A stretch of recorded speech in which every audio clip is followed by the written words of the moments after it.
A very warm welcome to everybody. I'm really happy about the number of persons having registered for our today's first MMS Digital Day. In the last recent years, we have observed a tremendous development in medicine. Medicine becomes more and more digital. It becomes more and more individual. And I think the best reflection on this is the whole section of precision medicine. And last not least, MLC that has been brought up into legal consequences has set regulations to the shipping industry either.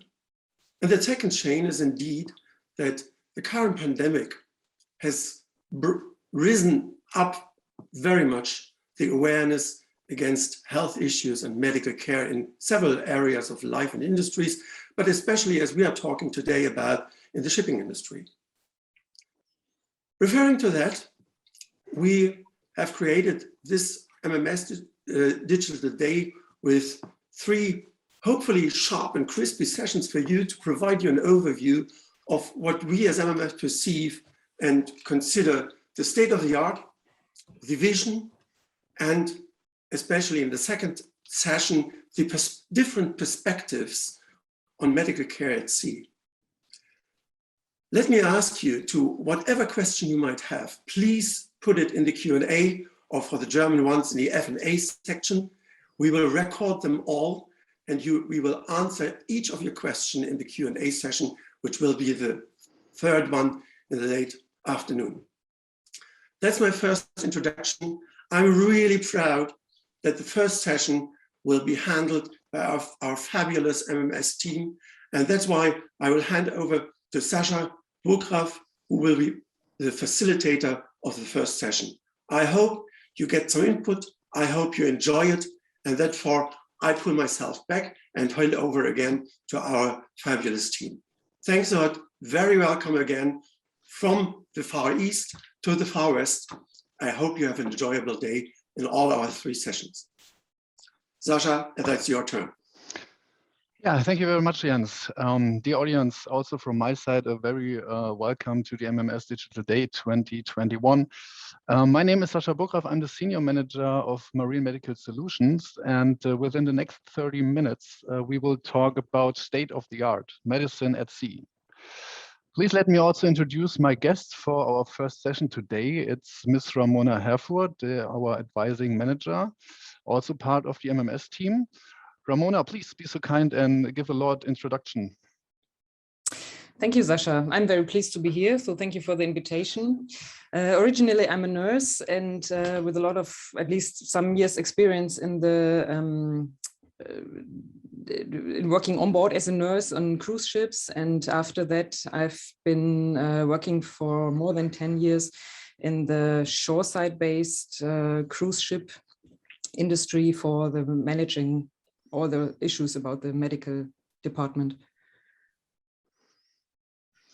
Okay, thank you, Ramona. And I would also like to welcome Dr. Joachim von Pritzber. He is a senior ship's doctor and also part of the MMS team. Joachim, would you please introduce yourself? Hello, thanks, Sascha. I'm also very glad to be here and I have the opportunity to discuss all these very important matters with you. But let me start with a few words about myself. 15 years ago, I have started my career as a ship's doctor with the German cruise industry.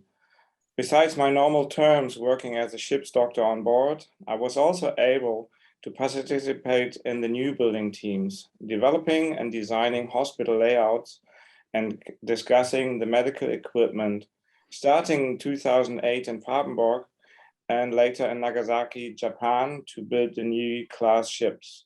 Today, I'm very happy to use all this experience to support seafarers on cargo ships throughout the world and the oceans. Perfect. Thank you very much, Joachim. Thank you very much, Ramona. Then I would suggest let's start with our first session. Today, we would like to speak about the current health condition of seafarers on cargo ships and the changes to the chances to improve their support in any case of medical problems on board. So the corona pandemic and other medical cases have shown the demand for high-level medical advice, especially seagoing vessels without qualified medical personnel on board. So Joachim, can you please give us a short overview of the current status of the medical situation on ships? Well, every medical incident on board can lead to massive problems. Just imagine that the personnel on board is not medically trained. So any serious problem can actually harm the individual seaman. It can delay the business. It can increase the costs, and sometimes even it leads into legal issues.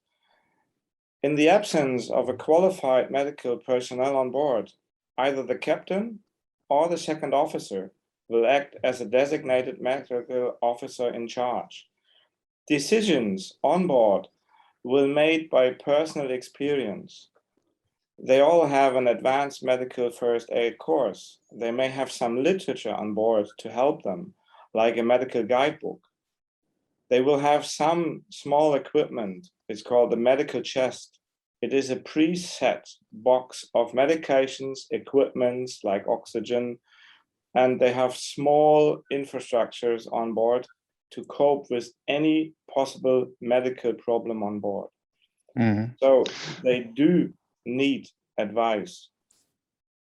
So on the majority of commercial vessels, there's no real medical setting on board.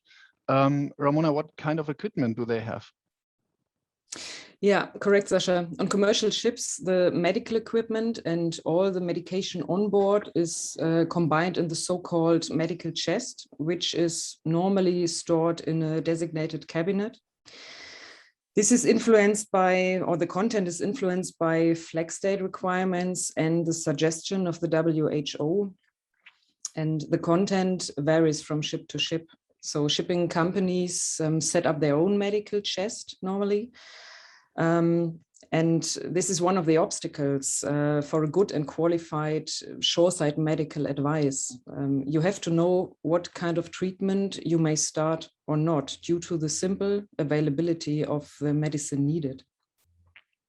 Sometimes the number of tablets is limited. They are just not available anymore, or something different has been delivered instead of the ordered substance. So there are plenty of options to miss the right option of medical treatment. Okay, so no hospital, no medical personnel. The captain is in charge with some medical training and limited equipment on board. How do they get help if something more severe happens and they are somewhere on sea, Ramona? Yeah, good question. So basically they ask for help, for shoreside support. Today, communication systems offer different possibilities to get in touch with shoreside facilities, either via radio or via satellite phone. Even emails are used to seek medical advice. Some companies are already using video calls to have a face-to-face conversation. This could include a visual impression of the patient, and that might support the team on board, at least, or better, the shoreside team to get a better impression of the patient. The idea to ask for support was brought up in the late 15th when the International Labour Organization recommended, and let me read this original recommendation for you, that a medical advice by radio to ships at sea should be available free of charge at any hour of the day or night. And exactly this was the beginning of the telemedical support. So that means they just call for help, but whom do they call? Joachim, is there anyone on duty to answer these calls, like the 911 or 112? Do they call the shoreside management? Whom? Yes and no. They just don't call 911 as we do on the telephone. But there's a similar emergency network around the globe, offered by many coastal states. Different so-called Marine Rescue Coordination Centers, or short MRCC, were set up on the coastlines to support the ships in that particular ocean. They provide help mainly in research and rescue operations, but they also can help in medical cases, or at least they can transfer the call to any other medical facility. So the ships can get in touch with these hospitals. There is one example in Germany. It is the city of Cuxhaven. There is a telemedical advice service for years, and they offer 24/7 services for seagoing ships. You can reach them either by the phone or fax or even by the radio VHF. There are also other hospitals like it's a Unfallkrankenhaus in Berlin, it's a UKB, and they also offer medical support. You also have private companies who are specialized in supporting medical cases on board. Mm-hmm. Okay, and who else is involved in this process? So does the shipping company shoreside can support their own ships? Ramona? Yes, indeed, they do. The shoreside-based management will organize the surrounding environment. Either they have their own special department for this, like a care team or so, or the human resources department will take care of different steps of medical support. First step, somebody will be responsible for the content of the medical chest. Again, there is a quite range of possibilities. Some companies just adopt the WHO recommendation. Others will hire a specialist or an external company to manage the content, the purchasing, and the completeness of all items. And the second step will be the support of the crew member once the crew member has left the vessel on medical behalf. In many cases, the local port agent will also assist, either in transport of the crew member or sometimes also organizing needed pharmaceuticals, or in arrangement of referrals or a transport to the local hospital. And last but not least, the shoreside department will take care of the repatriation of the crew member and the administration of the full medical case. So guarantee of payment, insurance issues, and potential legal problems. Yeah. So at the end, there is a great variety of possibilities, as I said, starting with a minimum medical chest, a small shoreside department and a local agent who are running the medical case together, up to the level where big shipping management companies assign external consultants for a complete full medical support service. This includes upgraded medical chest on board, a 24/7 medical advice on demand, or some shoreside medical facility network to enable smooth coverage of any medical problem. Okay, thank you. Joachim, can you give us an example of such a medical case on board? Yeah, let me see. Like in the early weeks of this year, we had a crew member. He was involved in some repair work in the engine room. Suddenly, a heavy steel plate fell down and crushed his left hand. The skin of the hand bursted immediately. Severe bleeding was initially stopped by first aid to the colleagues of the seaman. An immediate call to MMS was done. Our doctor on call was guiding the captain and the patient through the whole process of wound management. The wound was later cleaned and closed with metal clips. The medical officer in charge also applied some antibiotic treatment. Here you can see the hand after the first closure of the wound. And the whole wound care was delayed for 5 days because the vessel was in the middle of the ocean heading towards Europe. Heading towards the US western coastlines. And after the hand was initially fixed, they had to stabilize the hand, as you can see on a wooden plate.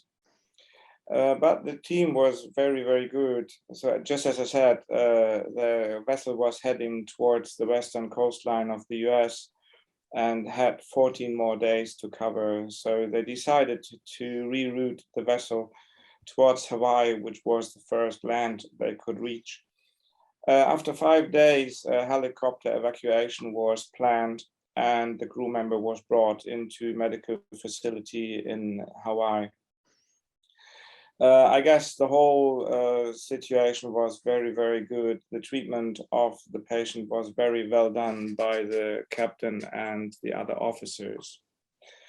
In the end, the hand was with no functional problems, and the seaman could go to his country of origin for the healing process. Within our debriefing, the patient and the whole team, including the shoreside administration, were very happy about the progress this casualty took. Our patient's benefit was the sum of well-trained captain as medical officer in charge, a 24/7 medical support, a helpful company. They changed immediately the course of the vessel. And last but not least, it was successful evacuation by shoreside medical facilities. Only such a predefined process will enable us to help the seamen and to, in the end, even lower the costs of the medical problem on board. Well, this process sounds quite complex. So the key to success seems to be communication between all parties. Ramona, can you please give us a short overview of the different kind of communication possibilities? Sure. Yeah, looking back and starting in the old days, there was mainly the contact via radio, the VHF. So the captain of a ship explained his medical problem to a shore-based facility, such as a hospital participating in a telemedical advice service, using the radio exchange to discuss the case and to provide and to receive their advice. Nowadays, there are many different ways to keep in touch. So satellite phones replace the radio in this matter, and email and internet via satellite are also used to exchange data, including pictures, short videos, or any other net-based information. A face-to-face call using a preset software gives us a lot of options. You can actually talk with a patient, you see his expressions, and you will get a live feeling and impression of the medical incident. The visual aspect in this dialogue is sometimes very helpful. At least you can imagine to, let me say, to read the patient to get a full impression of the situation, and it leads to a much better diagnostic and treatment.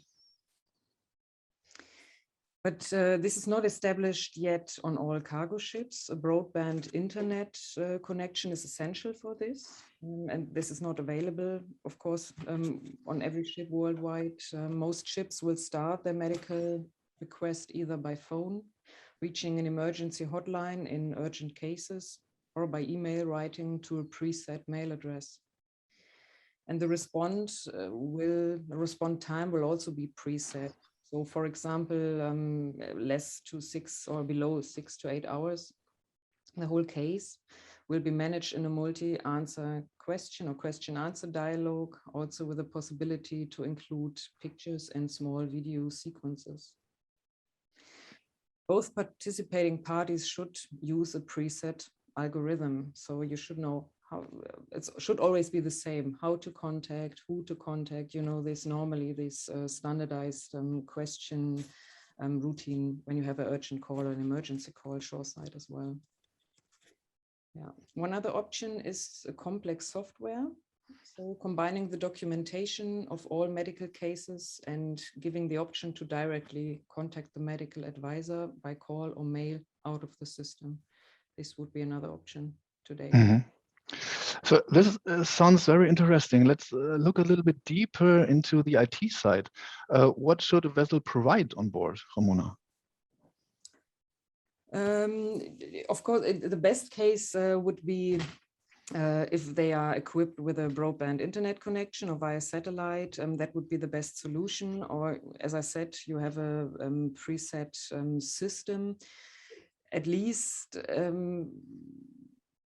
the phone call or the call via satellite phone is at least the minimum to where you can ask very fast some questions, where you have a dialogue between the participating parties. Of course, via email, it is also, as I said, it is possible, but that is sometimes time consuming, because you have to write and get the answer and then write back. So it depends a bit, of course, of the route of the ship where they are. We are shipping at the moment. Mm. Okay, Joachim, do you have anything to update within this IT side?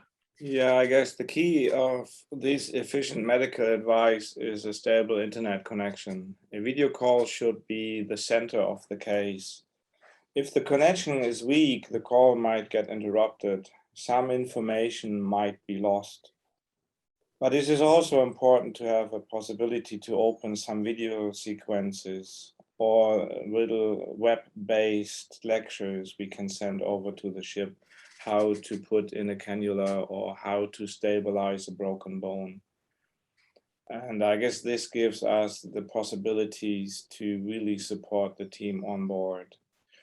With these standard tools, and any ship will be able to either get in contact with the supporting party or even send or receive information to treat his sick seaman. Okay. So I just one more question. What do you think will be the future standard of a modern medical advice service? If you ask me, I would like to I would like to combine different existing services in one hand. You should not only concentrate on the single medical event. So if there's something happening, the ship can call. But you should see the whole process of first aid, stabilizing the patient, diagnostics and treatment, shoreside referrals, or medical disembarkations and repatriations. So if you see the full picture, you need a 24/7 service all year round.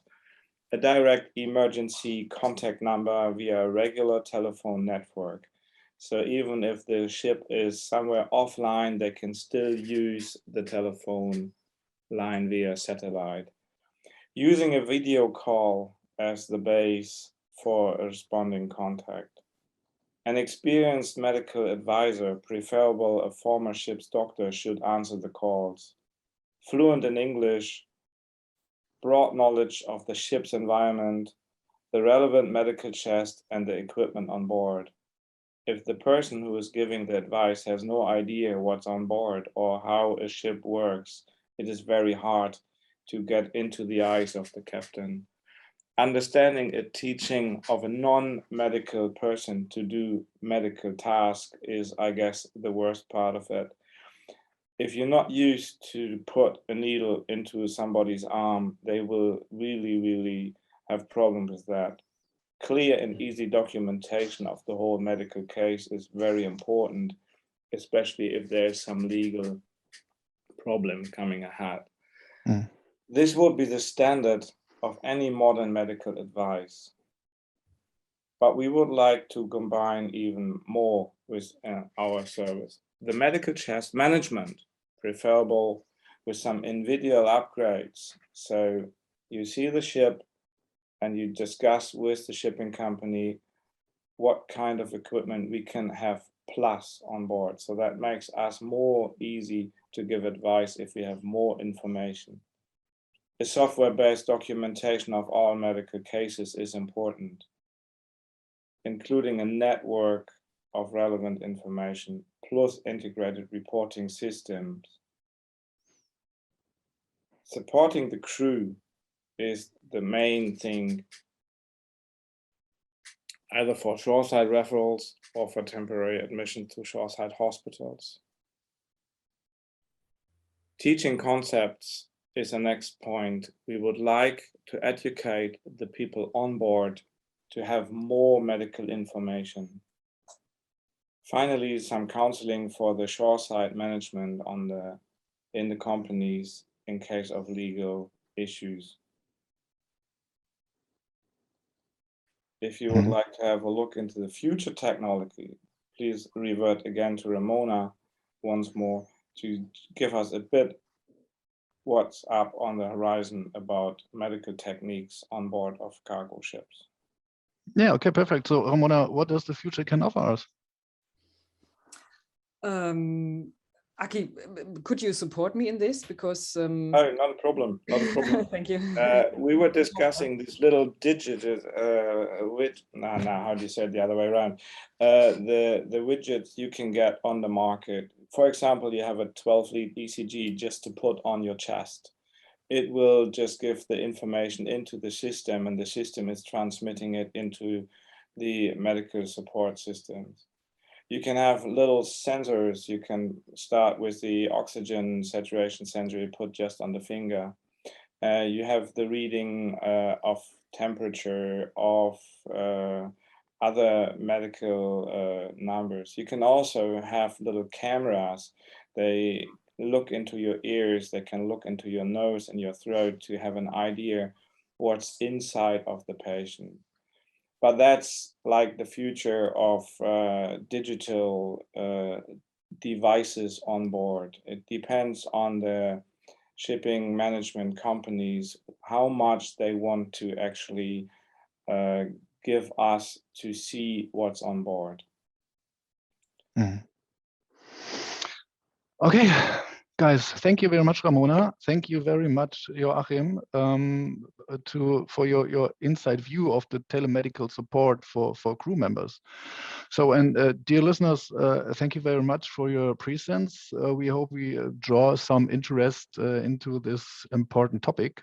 If you have any open questions left, please refer to the following webinars or get in touch with MMS via our homepage. And hopefully I will see you in the next sessions 2 and 3 during the day. Thank you very much and bye-bye. Thank you. Bye. Thanks.